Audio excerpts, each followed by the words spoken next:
Welcome everyone to the Caderna Podcast. I'm Brian Caderna. If you haven't checked out my brand new book titled What Should I Do With My Money? Economic Insights to Build Wealth Amid Chaos, you need to get on it. You all know I'm a big fan of economics. It impacts every decision we make, large and small. And after reading my book, I think you'll find even a lot more takeaways from this show. In today's episode, we dive right into economics with my guest, Jorge Olson. Jorge is the co-founder and chief marketing officer of two publicly traded companies, Hempacco and Green Globe International. Olson was born in Tijuana, Mexico, without running water or electricity. Now he's the author of multiple books and an internationally recognized authority on consumer packaged goods, beverages, and wholesale distribution. His business partners include the likes of James Linsey, Cheech and Chong, Rick Ross, and the one and only Snoop Dogg. In this wide-ranging conversation, we cover everything from migration at the border, how to win the war on drugs, entrepreneurship, and how the American dream is still alive from Jorge's own rags to riches story. Here we go with Jorge Olson. Is going to require work and time and sweat and toil. If money wasn't an issue, what would I be doing? Don't worry about it. You'll figure it out. Change is the only constant. Caderna Podcast. When did you first come here to the States? That's a tricky question because I live on the border. I live on the border of San Diego and Tijuana, which the cities are like a pancake, like two pancakes, I would say, and the border, it's just a syrup between them. Back in the day when I was a child, you could cross the border it wasn't politicized. You can cross the border without even an ID. You would go to the movies and you would say, I'm just going to the movies. Okay, that's fine. I'm just going to McDonald's. I'm just going to the mall. No passport needed. So that's the world I grew up in at Tijuana, San Diego at the border. So I lived in Tijuana all my life. Let's say that officially I learned that I was an American citizen when I was 17 because my father is American, therefore the Olson and the Jorge. My father is an American. My mom ran away from my father because he was abusive and she was afraid he would be abusive with me. So she actually had to run away. So I never met my father until I had to look for him because according to US law, I was so old by then that I have to look for my dad and he has to sign, yes, I am this kid's father. It wasn't enough to have the birth certificate. Okay. So I had to track him down when I was 17 and to come to the US and study. Wow. And so just to clarify, were you born an American citizen? I was born as an American citizen. However, I was born in Tijuana. Okay. The US law states if one of your parents is American, you automatically have American or US citizenship. It's called derived citizenship. So if your parents are traveling in Paris for vacation and mom's pregnant and has a baby, that baby's still a US citizen. Got it. Okay, perfect. And just to clue our listeners in, so what time frame was this? Because I'm sure a lot of folks are hearing you could just kind of bounce back and forth, like you said, to go catch a movie. And now all you see on the news every day is, border security and just it's such a contentious issue. What time frame was that you were kind of living that carefree lifestyle? Sure. Well, the border starting getting really strict after 9/11. So anything before 9/11 was very relaxed. After 9/11, even if you were an American citizen with your driver's license, etc., you needed your US passport to cross the border. Before 9/11, it was the other way around. They couldn't deny you entry into your own country as a constitutional right. Hey, I'm an American. How can you deny me entrance into the country? So that was before 9/11. Since the country was born until 9/11. 9/11, it changed, and now you needed an ID. So everything changed completely. So really, it wasn't so long ago for my age group that this happened at the border. Now, when I was just crossing to the movies, that was probably 35, 40 years ago that it was completely relaxed. It, with the drug trade, it started getting less relaxed. And then 9/11, it just became crazy, the amount of Yeah, security that was there. got it. And now currently you're living in San Diego, correct? Yes, I live in Yeah. San Diego. To answer your first question correctly, Mhm. I started coming just for entertainment, but then when I decided to come to college, that's when I came to the US. Now, I cross the border every day for yeah, almost the entirety of my college life. I would still commute. So it was Mhm. a about a 4 hour commute each way to go to college. Okay, great, great. And so, I mean, how has it changed? Because I think everybody just kind of sees the news and or there's some maybe anecdotes or what they caught on social media. Like, are you back in Tijuana much nowadays? And I mean, what is, I mean, from just where you're at now, like, what would you define the border as today here in 2023? Sure. Right now, now when I grew up, Tijuana was safe. That was the other thing that's very important. As a child, it was safe. Hmm. Something interesting that happened, but the Arellano family was the family in control of Tijuana. It was a $12 billion institution per year that they made. So they patrolled the city with their own police. Now they were dressed as police, regular police, but they had new trucks. So you knew they, they were the Arellano or the narco police. Huh. There was no crime in Tijuana when I was a child. There was kidnappings for children, but then the Arellano family kind of kicked them out as well. And I know because my I somebody tried to kidnap me when I was 4. So Oh my I have a gosh. lot of stories, Brian, but that happened early on in my life. After that, you didn't have to lock your door.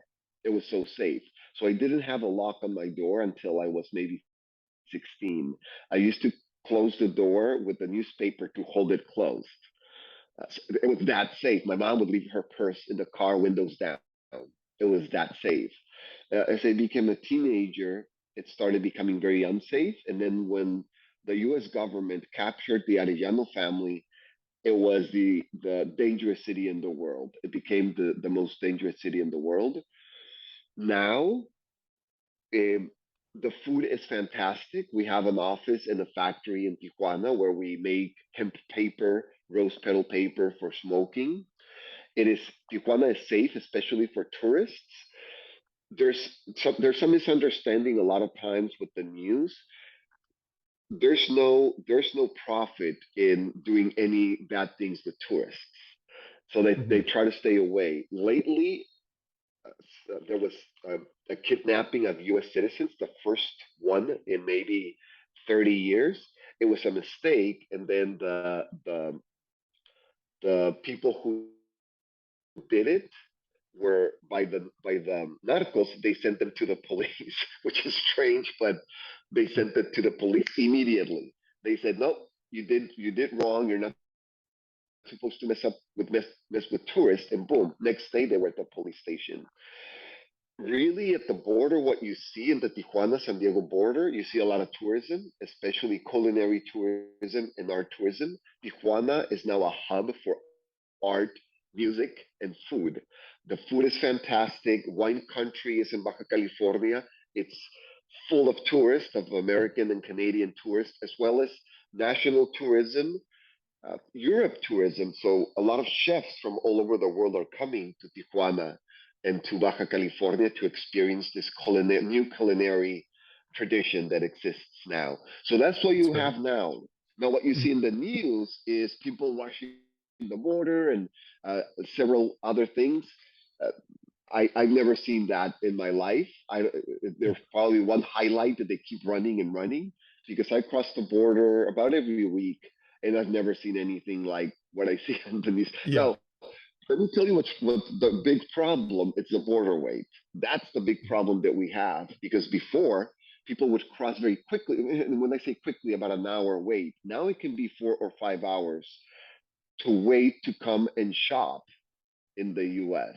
So that's a Yeah, problem for the economy. sure. Yeah, it's not really worth waiting. And just to take a step back, and we'll certainly get into your business journey, but I think this really sets the stage.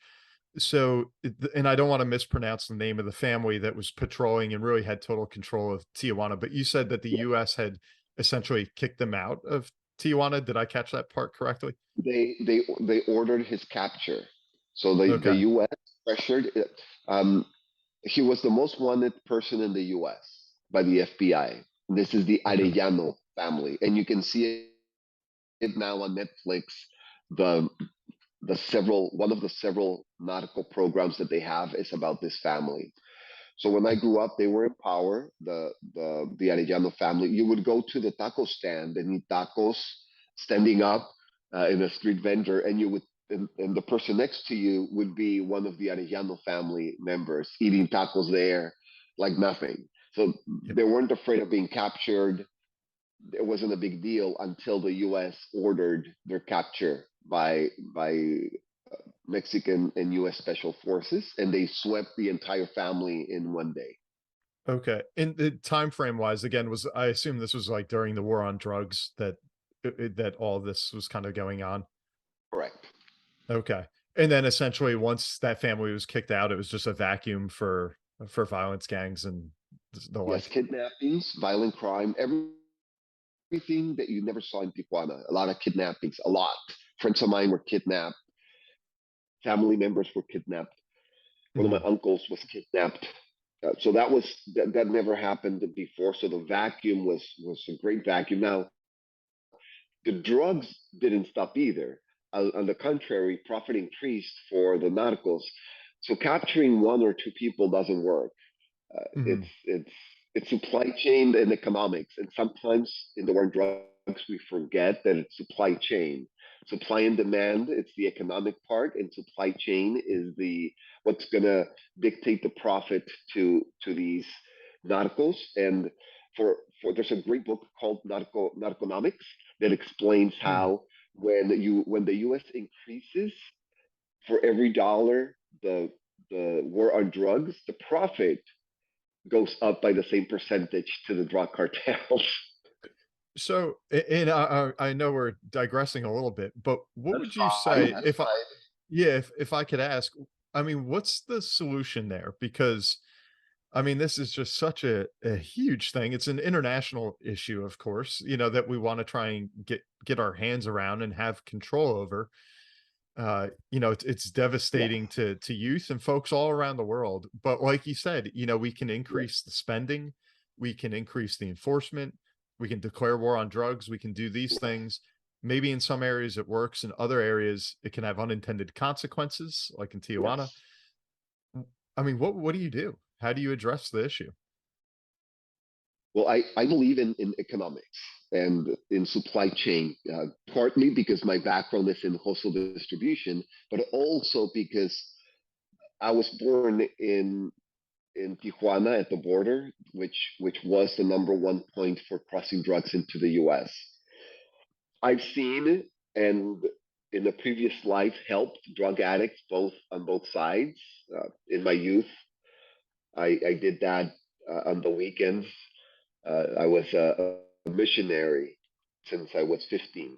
So I saw it Mhm. firsthand and I tried to help some of these families firsthand.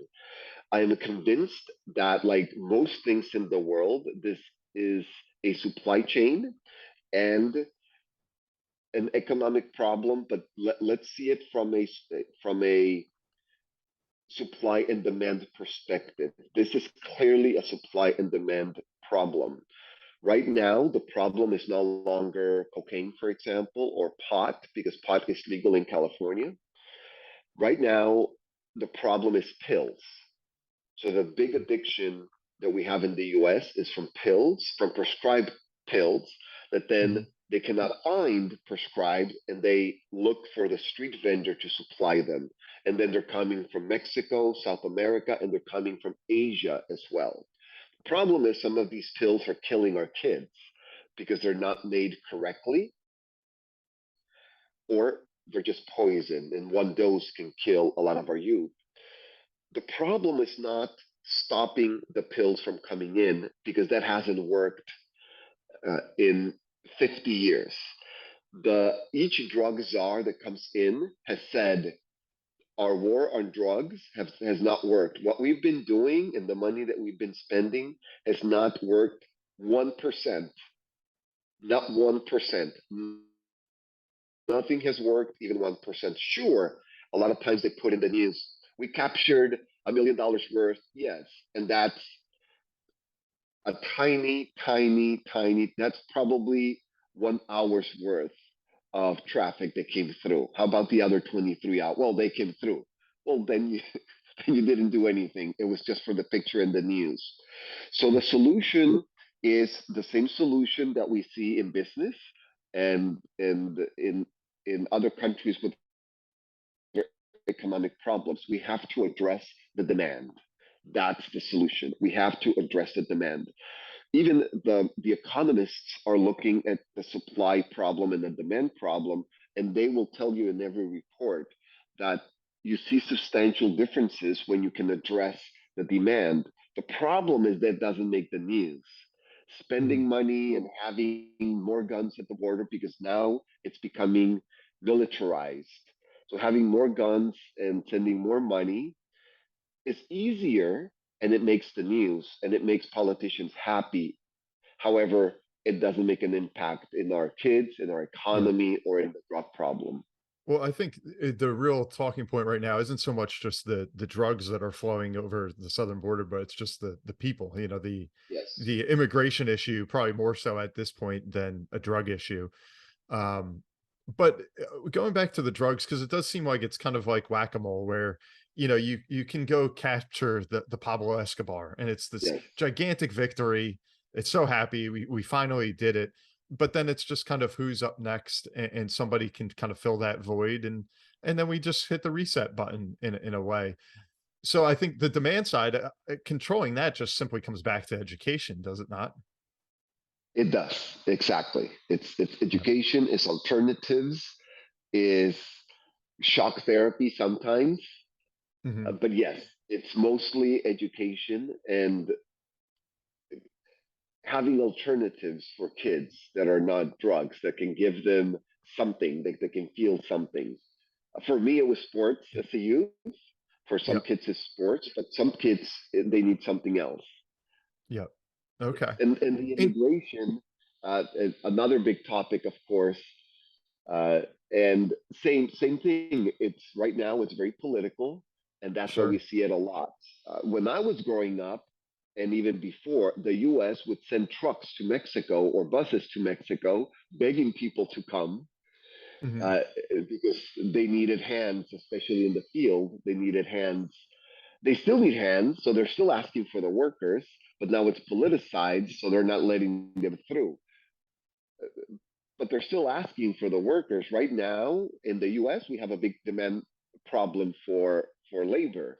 For every 2 jobs, there's one applicant. So that's a big problem that we have, that could be addressed with immigration. However, because it's a bad word right now, it's being Yeah. politicized as well. Do you there's just so many questions on the subject, because like you said, it's Yes. being politicized, it's a hot button issue. If I could pose to you, Jorge, I mean, what might be a solution where you're seeing illegal immigration is through the roof right now? We all know Yes. that.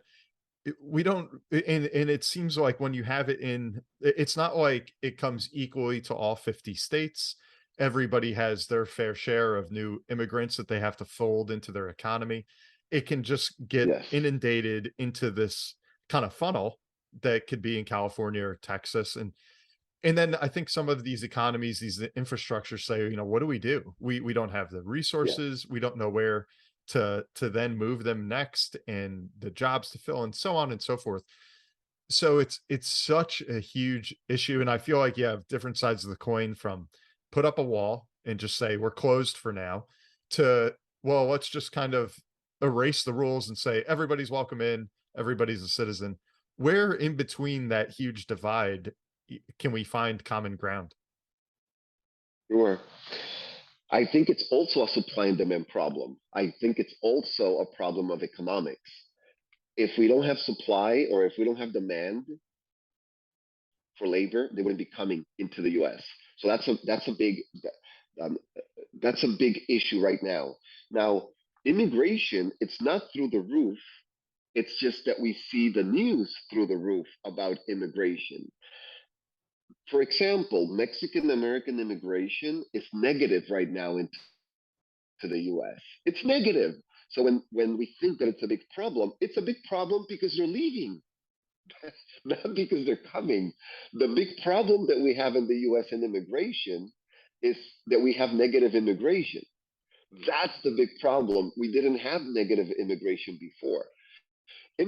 More immigrants But are leaving the US than coming in, right? So that's a I big don't know. I problem. find that hard to believe because I don't think there's anyone that would dispute right now if the border is getting flooded in one direction, it's coming up north. Yes. However, when people leave, they don't flood. There's no cameras. They just quietly walk through the border back home. There's a study conducted. It's been conducted by 30 for 30 years now that tracks Mhm. immigration from Mexico to the U.S. And they track the same people and then their families and their immigration patterns.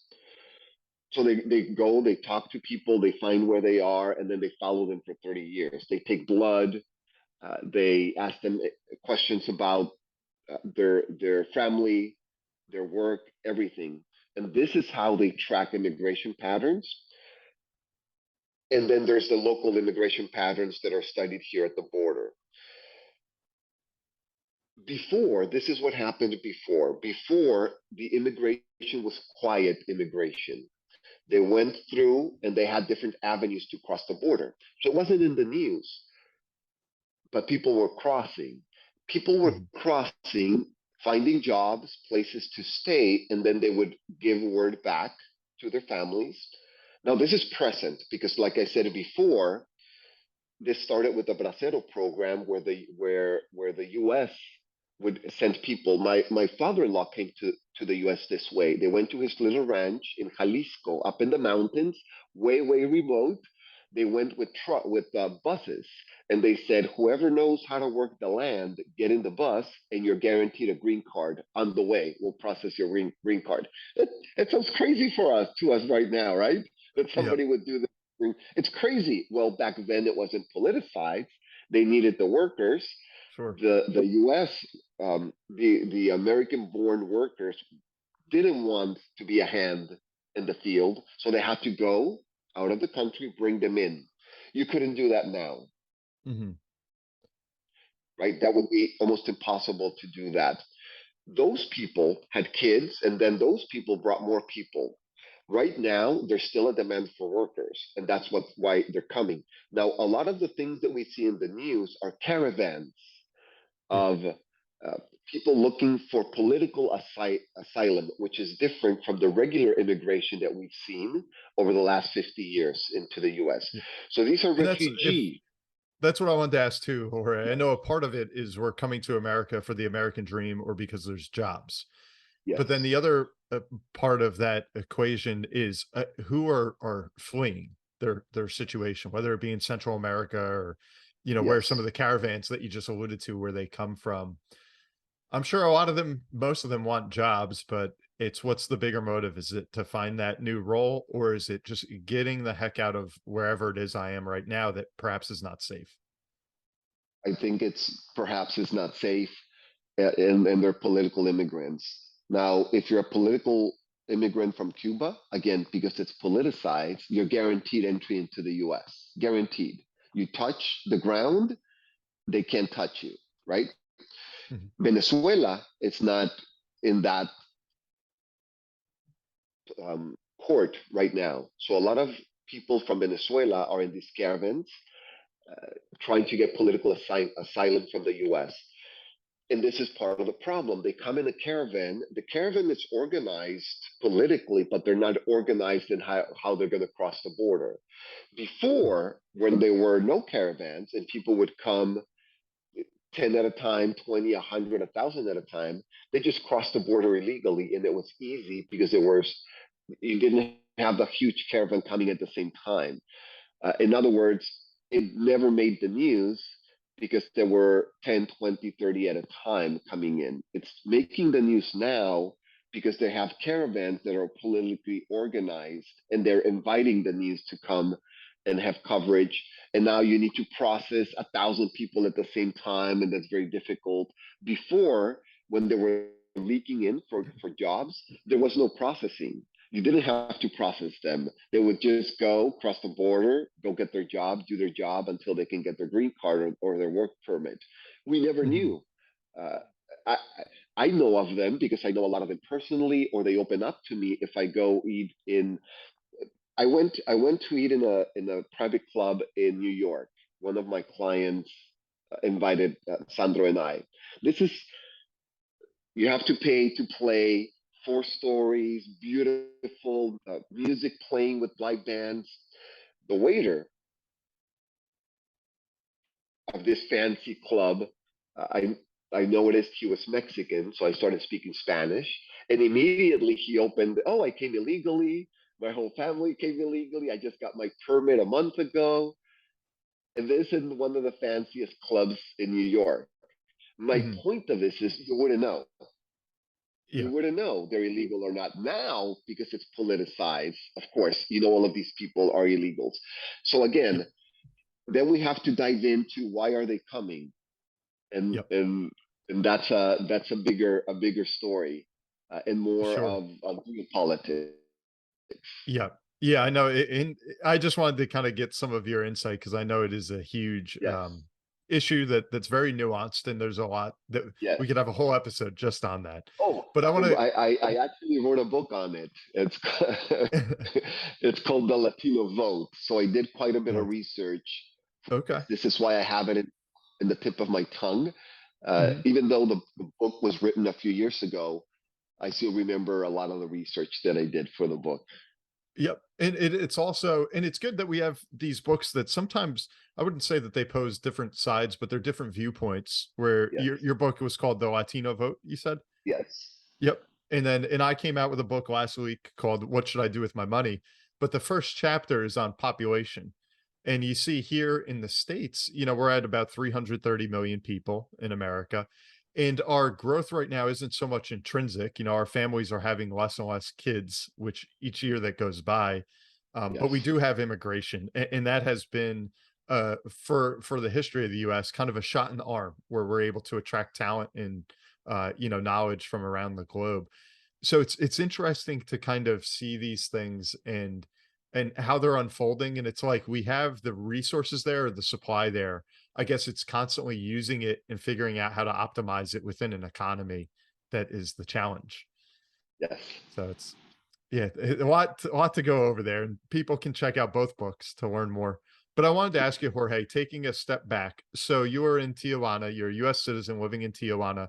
Now you decide that you want to go to school and study business, and you went to school in California, correct? To college? Yes, I started at a community college and then I transferred to San Diego State. Okay. All right, terrific.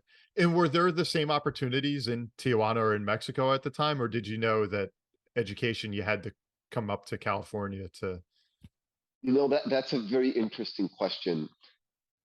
When I was in school, I went to private school in Tijuana, even though we were poor. My mom worked at a school, so I started going to the most difficult school, private school in Tijuana. So I was taking 12 subjects per semester, and Greek and Latin and applied calculus, organic chemistry required, not AP or anything.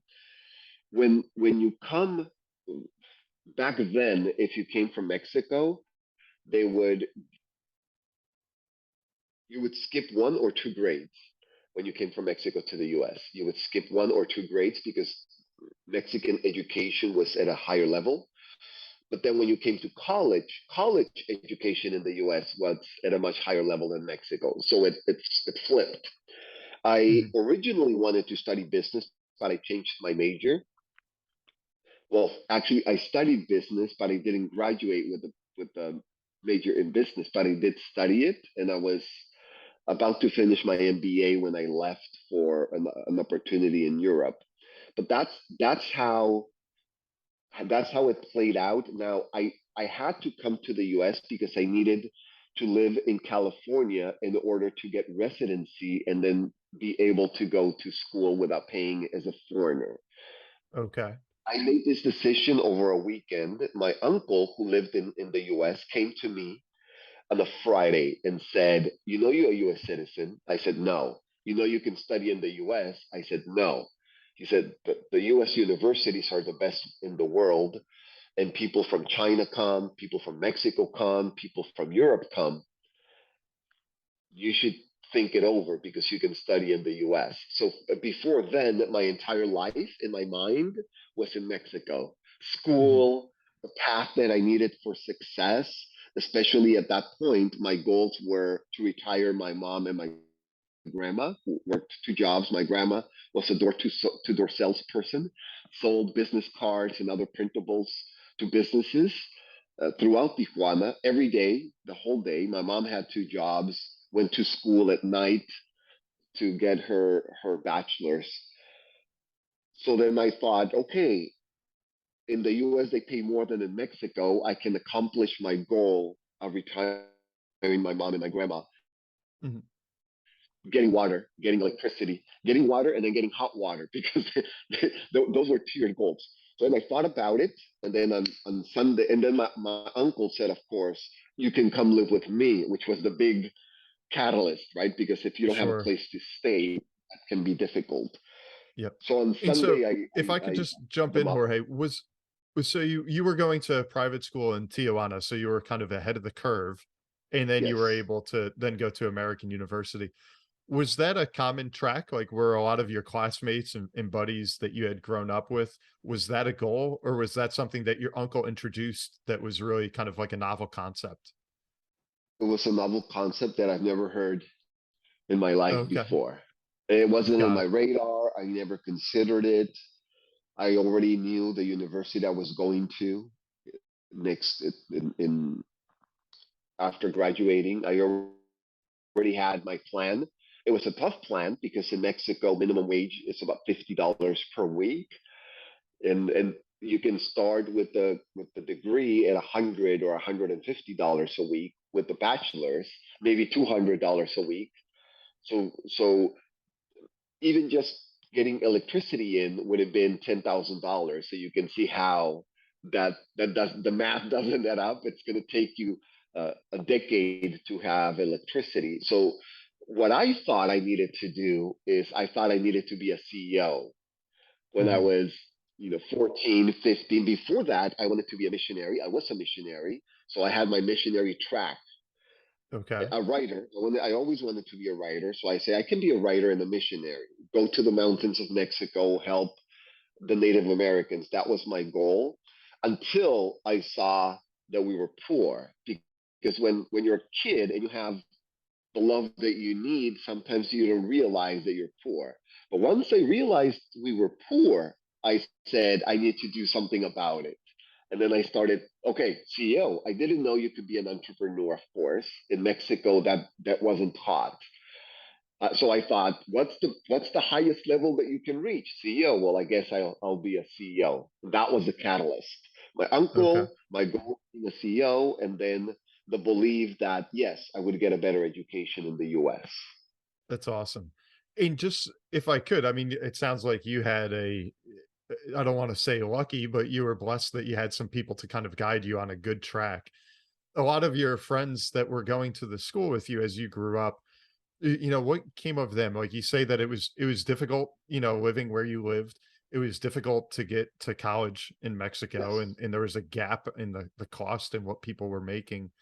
So what did those folks do after primary school? sure. Well, I only came to the U.S. in for college. I had to come my last year of high school because I needed the residency. So I left the school in the summer before my senior year in high school. So I went with a lot of these students since first grade to school because Okay. that's the way, like in the US, right? If you don't move, you stay with the same group. So I knew everybody since I was 6 or 7 years old. Some of them some before, because Tijuana used to be a really small place. So I knew a lot of these kids from my mom. My mom knew their parents. My mom used to sell dresses that she bought in LA, in Los Angeles, and brought to Tijuana and sold dresses house to house to rich people in Tijuana. So I knew some of these kids because my mom would sell them dresses to their moms, and but these were rich kids. A lot of Yeah. them had a chauffeur, so another level of wealth. I'm still in contact with them. A lot of them went into their family business. A lot of them are doctors, lawyers. Most of them, if not all of them, graduated college. Some of them came to the US. We just had I still keep the most that I keep in contact is with this group that I had of missionary kids because Mhm. I belong to a missionary group at school. So we still keep in contact and we meet each other about every other month. So when I last saw them, one of them came back. She sat next to me in high school. She was a tenured professor at New York University for engineering, and now she's That's a great. tenured professor at UCSD for materials. So she was working on the materials for satellites and the materials for pod in Mars. Wow. So Wow. a rocket scientist, in other words. It did So pretty well. the Yeah. kids that I went to in high school were the smartest people I've known in my life. And I felt dumb because I didn't get good grades. These were all A students. I didn't realize that the level was so high of, Yeah. of difficulty, of course, because it's what you know. So I remember always thinking, these kids are rocket scientists. I'm sorry, but it's Yeah. difficult to compete with rocket scientists.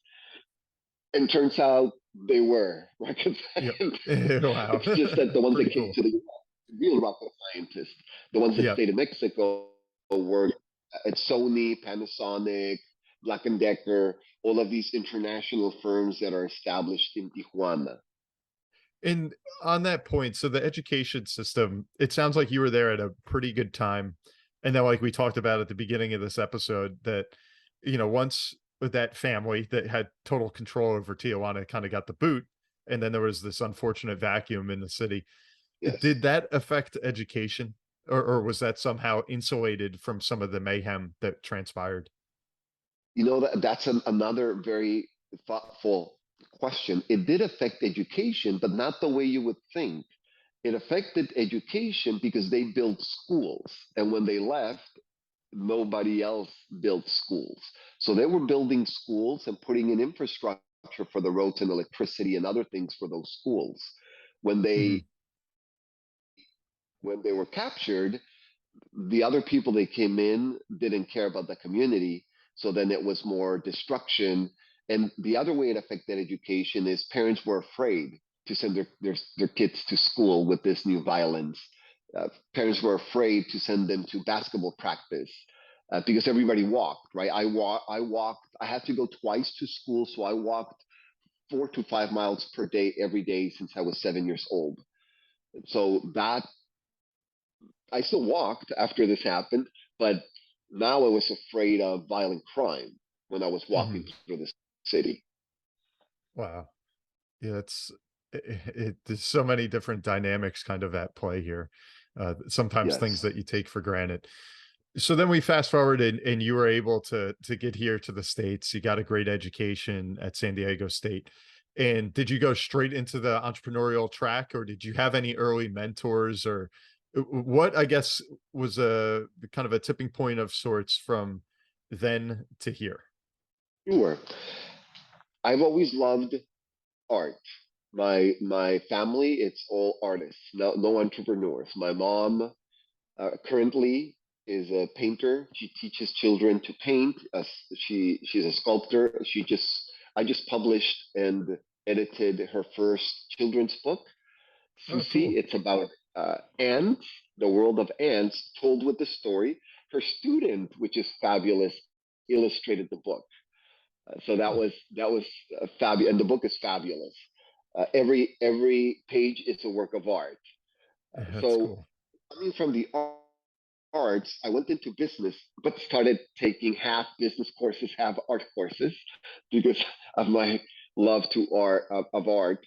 I still knew I was going to work in business, but the business courses were very boring. There were no entrepreneurial courses, so I had to take what you could imagine, the courses that you take so that you can work for somebody else, accounting, finance, but not for your own business. This was all for other businesses. The case studies that you get in business school are rarely from entrepreneurs. The case studies that you get are from IBM or from Ford.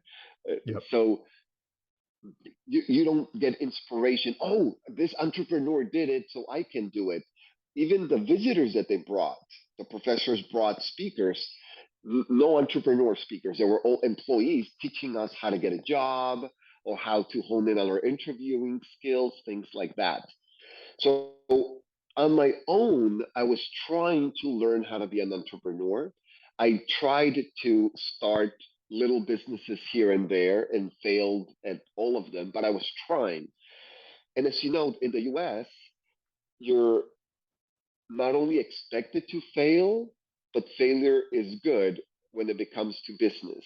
And this is where I have a little bit of a problem with education and the educational system, where failure is bad. Getting an F is bad. However, in business, getting an F and trying, you might get an A for effort, maybe not this time, but probably the next time. So Yep. the US is different in many ways, and this is one of them. The US in the entrepreneurial world expects you to fail, expects you to fail forward, so falling forward, so that you Yep. can get up. Oh, that was a lesson. Yep. Yep. Whether it was a good one or a bad one, that was a lesson. Good. Now I'm not going to do that again, and you keep going. In Mexico, not so much. And then in school, you flunk out if that happens more than a couple of times. Yep. So mentors, absolutely. I think because of mentors, I finished school. Because of mentors, I got interested in writing. And because of mentors, it fast tracked my career from I wasn't able to get a job after college. I didn't know anybody. I didn't have connections. My family was all in Mexico. I didn't know how to interview. I couldn't get internships. I couldn't get minimum wage jobs. Two, vice president in a year later. So unemployed, not able to get a job, and then 1 year later, I was vice president of a company. That doesn't happen normally. I had somebody there. They came in, plucked me from the US now, took me to Yep. Germany, and then I was able to succeed in that company. It was a software company, ERP company, big, big installations. And I Yep. went to Europe for a year and I worked for that company for 2 years, making it to CEO of US operations. And at 26 or 20, almost 27, was able to retire my mom and my grandma with my first paycheck. That's awesome. That's great. And then so it sounds like you had that entrepreneurial itch when you got out of Yes, college, tried a couple of things here or there. It was obviously tough to work out. And then you caught this break and you were able to climb the ladder of corporate America. Now, when did yes, you leave that type of sure. position to And, get to where your real goal was? sure. And now something interesting here. Um, I was in love with influence since I was maybe 14. I studied influence. I, I started with religion. I was obsessed with how religions can have influence in society for thousands of years and how they did it. Later on, I learned that all of this that I've studied since I was 14, you put a dollar amount and you call it marketing, Yep. right? So when I went to when I graduated college, I already had 10, 12 years of experience in influence. It's just that it wasn't for dollars. It was for helping people get out of drugs or for convincing people to leave the street and go to a shelter. But it's still marketing. I just Yep. didn't know it was marketing. marketing. So then marketing became very easy and natural for me because I already saw it from another perspective, not from a selling perspective, but from a value perspective. So then going into marketing and going into entrepreneurship was very easy. Now, from this company, and by the way, this gentleman that plucked me, his name is Christian, or was Christian Hoffman. He became one of my best friends, as you can imagine. And he died when he was in his 40s. I was in my 30s. So he died about uh, 12, 14 years ago. He passed. But we became very close friends. My wife and I would visit him once a year. He would visit us once per year from Europe.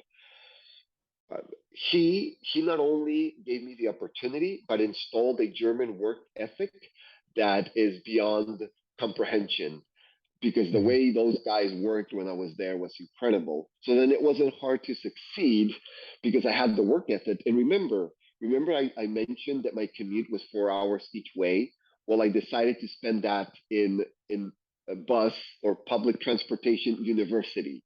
Back then, I had my Walkman, if you remember those. I Yeah, had of my course. and then I had audiobooks or books on tape before, Yep. right? Remember books on tape? So I would buy encyclopedias of books on tape. That's how I spent all of my money in encyclopedias of books on tape. Philosophy, not just business, but philosophy, anthropology, history, influence, religion, and yes, business, motivation, inspiration, That's the cool. best speakers in the world series, all of this. So when I was able to, when I got the shot, because none of this, if you don't get the shot, then you can't shoot the shot, right? Somebody has to pass Yep. you the ball. So when they passed me Sure. the ball, I had maybe, I don't know, hundreds of books. And in my mind, my superpower was being able to get this information in theory, turn around and apply it immediately without without having the experience. So I always said, this author went through all of the trouble to make all these mistakes and then teach about him, tell me about him. I will disrespect him if I make the same mistake, Yep. Exactly. right? That's the way That I thought. Yep, it's like it's almost, better to learn from others' mistakes than your own. Why go through the Exactly. pain if you don't have Exactly. to? Yep. Exactly. But you have to plan this, right? It doesn't happen naturally. Sure. I went to answer your question fully. I went to another software company as a vice president. And then Yep. at 30, I decided, okay, that's enough. I need to own my time because I was making the money, more money than I thought I would make in my life a corner office software executive. And I said, okay, that's enough of that. I already hit all my goals before 30. I had all of my goals were already done, except for owning my time. And this is when I decided it's time to be an entrepreneur. Yep. And that's the question I wanted to ask is, so when you said it's time to make the switch, did you stick in the lane of software, or did you totally take your skill set and what you had learned and apply it to like an entirely new field? Because right now, I mean, you have these two publicly traded companies, Hempacco and Green Globe International. I don't think that we would define them as a software company. That's It's correct. You know, something interesting that happened. I didn't know how to start a business and I didn't really know how to be an entrepreneur. So what I did was I bought a business. I bought a Mhm. business that was already cash flowing because I didn't have a lot of savings. I needed, and when I mean a lot, I had enough money to buy the company, but then I didn't have money to live after I bought the company. So I needed to generate the cash flow to live from the cash flow. And that same year, I got married. So both my wife and I worked in the business. She was also an executive and quit her job to be an entrepreneur with me. I bought a wholesale distribution company in San Diego that sold tools, 198, $1.98 tools in racks. It was called bargain baskets. So you put the tools in the racks, white metal racks, and then you put the racks at 7-Eleven, Circle K, the liquor store in the corner, etc. That's the business that I bought.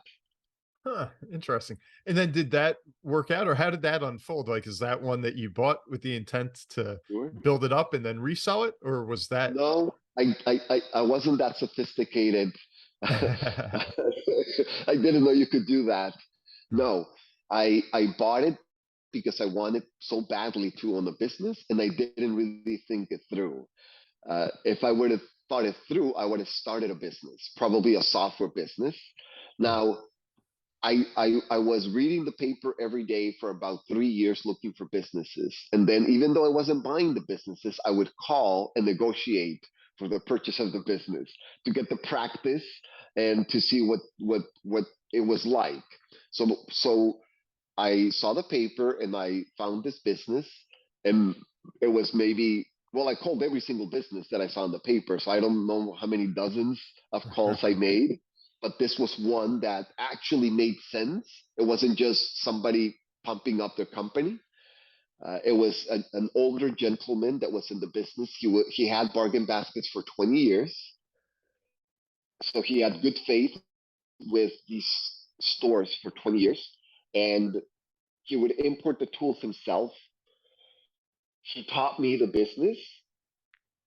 I know it was completely out of my wheelbarrow. However, from software, I had a lot of best practices and procedures because it's all best practices and procedures.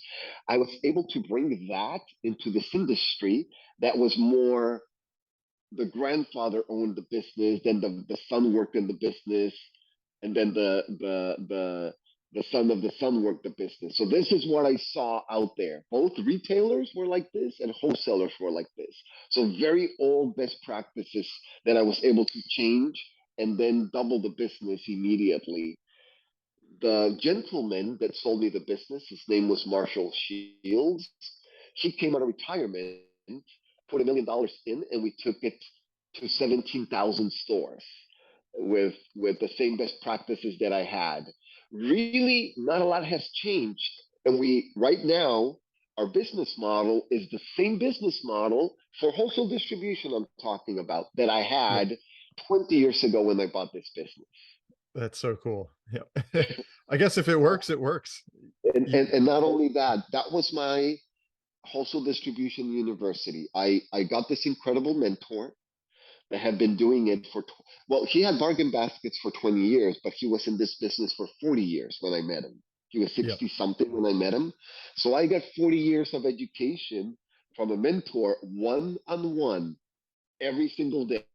This is how you do it. This is how it works. This is how you open the store. This is how you keep the store. This is how you land the distributor, right? All of this. And then I brought other things like being able to sell to Walgreens and Walmart and Target and 7-Eleven that I figured out by my own to grow exponentially, negotiate better practices, better supply chain, all of these things that you need that he didn't have that I brought from the software world. So that was a unique the new school and the old school coming together with Marshall. That's great. And so last question. By the way, I developed products when I was there. I developed 1,000 fast moving consumer goods with Marshall. So now you can imagine our job now is developing products and putting them in stores. That's great. And that leads me into the last question I wanted to ask. You've had a journey that you're able to maintain the same skill sets and apply them to a variety of different practices. And now all of a sudden, here we are in 2023. And the reason I really want to ask is a lot of our listeners out there are entrepreneurs. They understand marketing, networking in the modern era of influence. And you're working with Rick Ross and with Snoop Dogg and folks like this. How did you get into those circles? Sure. It's not hard. We have factories. We have 3 factories, 2 factories in San Diego, 1 factory in Tijuana. In Tijuana, I mentioned we do paper. In San Diego, we do hemp cigarettes and we do nutraceuticals. We have in GGII, we have a factory to manufacture vitamins, gummies, tinctures, skincare. The hardest partner to get was Snoop Dogg by far. Rick Ross was easy because we partnered with James Linsey an incredible entrepreneur that owns Rap Snacks, which is a potato chip company that sells with rappers in the cover. So he already knew Rick Ross. Rick Ross is his partner. So we got Rick Ross because James Linsey was our partner. We developed Hempacco with it. He has 42 distributors all over the US, national distribution like that. So we not alone we got Rick Ross, but then we got 42 distributors, which is unheard of. So That's that a was win-win. easy. Yeah. We sent the press release. Cheech and Chong called us and said, "Hey, I hear you're the guys. Can we work with you?" It was that easy. We said, "Sure." Now, Snoop Dogg was not that easy. I have clippings, subscriptions to clipping services where you can do this easily without a clipping service if you go to Google News and you subscribe to keywords. You can subscribe to your keyword, the name of your podcast. Every time something gets picked up by Google or by Google News, you will get an email notification. Yeah, I'm familiar with Well, it. I have that. And then I have another level of that, which is called a clipping service. Now they do more than that. If you file something in a patent office, I might get a notification if I'm following you. If you tweet about something, I might get the notification as well, etc. So what happened now was I got a notification that Snoop Dogg had he's big into the metaverse and NFTs, and he was applying for a trademark for the metaverse for hemp cigarettes. And I got this notification from my clipping service, and I said, "Oh my God, he's ready," because we tried to contact him in the past, Yeah. and it was no, no, no. We didn't get to the right person. So then what I did is I called my business development manager, Brent Elbin, wonderful individual, go getter, and I said, and I forward this, and I said, "Okay, we're gonna try this differently. Don't go to the business manager, don't go to the agent, don't go to any of these normal channels, because normal acts will get you normal results. So you have to do things that are completely out of the box if you want those results." And this is for everything that you do, not just in business, right? In sports and anything. You Of have to course. do extraordinary things to get extraordinary results. So what I suggested was to start stalking all some of the employees.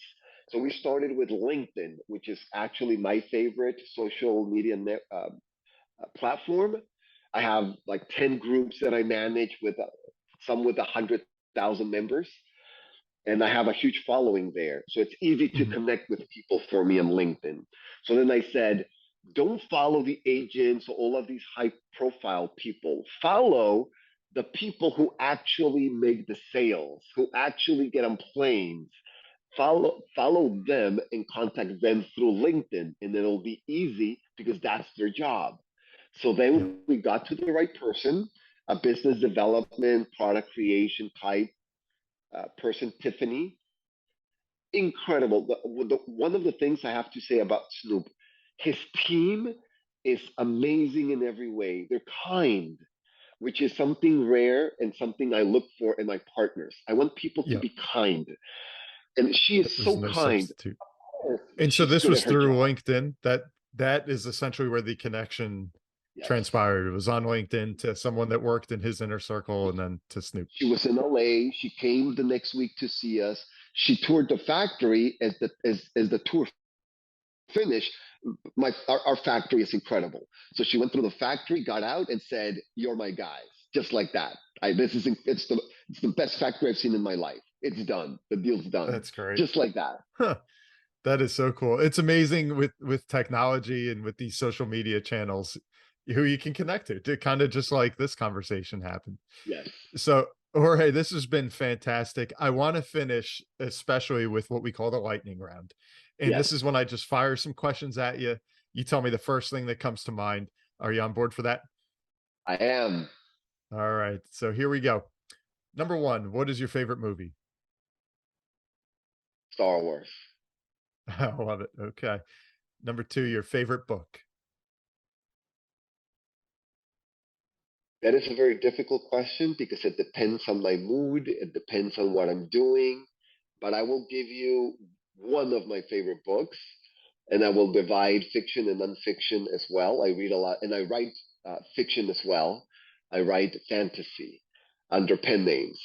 I will Okay. say that my one of the greatest influences that I had from books was Ageless Body, Timeless Mind by Deepak Chopra that I read Mhm. in my youth. It started me with meditation 20 years ago.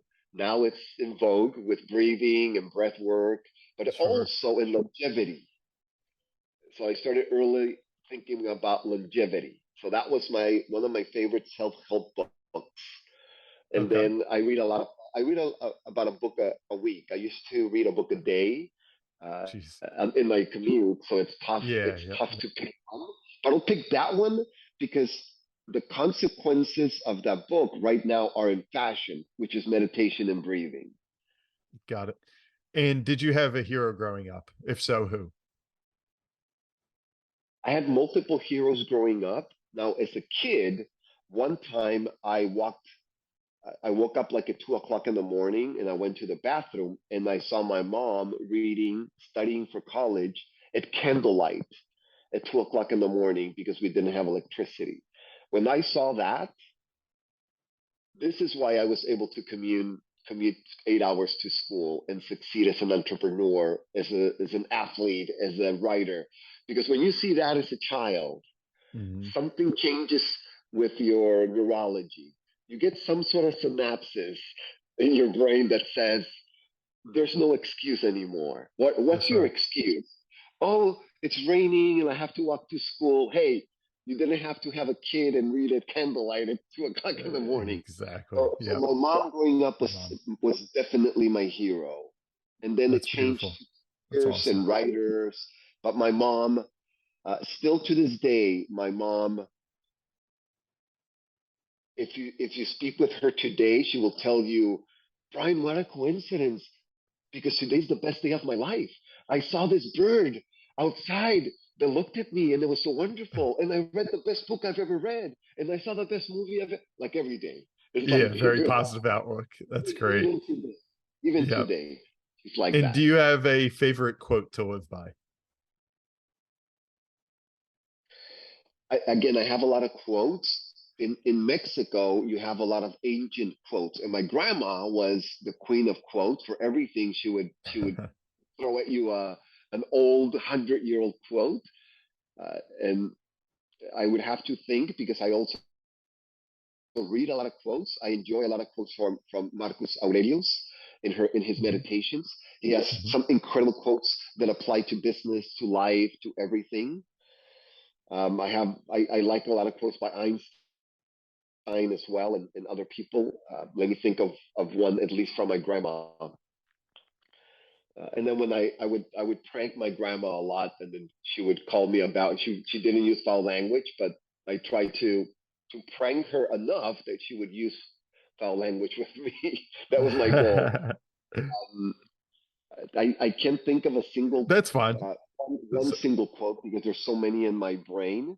Sure. But I Einstein and Marcus Aurelius. Then. yes. Okay. And the last question for you. You've obviously traveled a lot, born in Mexico, living in the US, spent a lot of time in the US and in Germany and Europe. What is your favorite destination or vacation? Sure, and I just came from the south of Mexico, and before that, I went to the Galapagos Islands, which was a dream of mine since I read Darwin.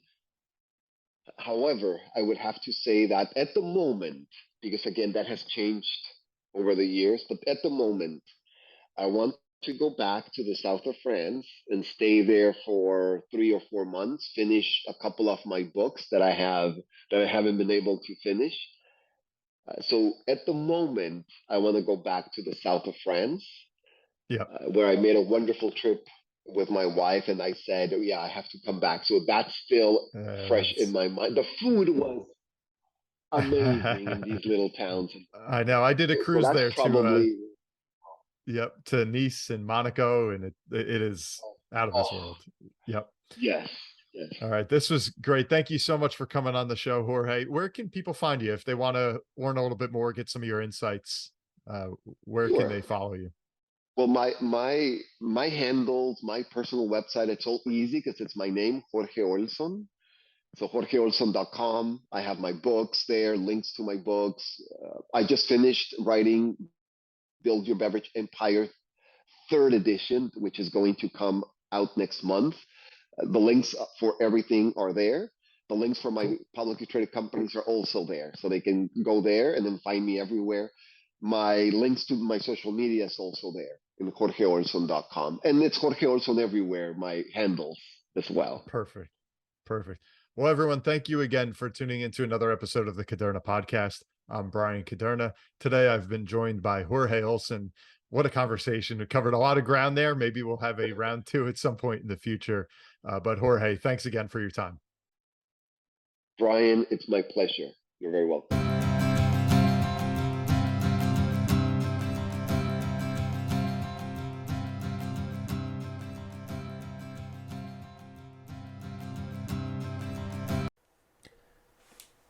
This podcast is intended for the general public and for informational purposes only. The show does not provide any recommendations or investment advice regarding any specific account type, service, strategy, or product, or to otherwise act in any fiduciary or other capacity. Please contact a financial professional for guidance and information that is specific to your situation. Brian Caderna does not provide tax or legal advice. Please contact your accountant or legal advisor to discuss your situation.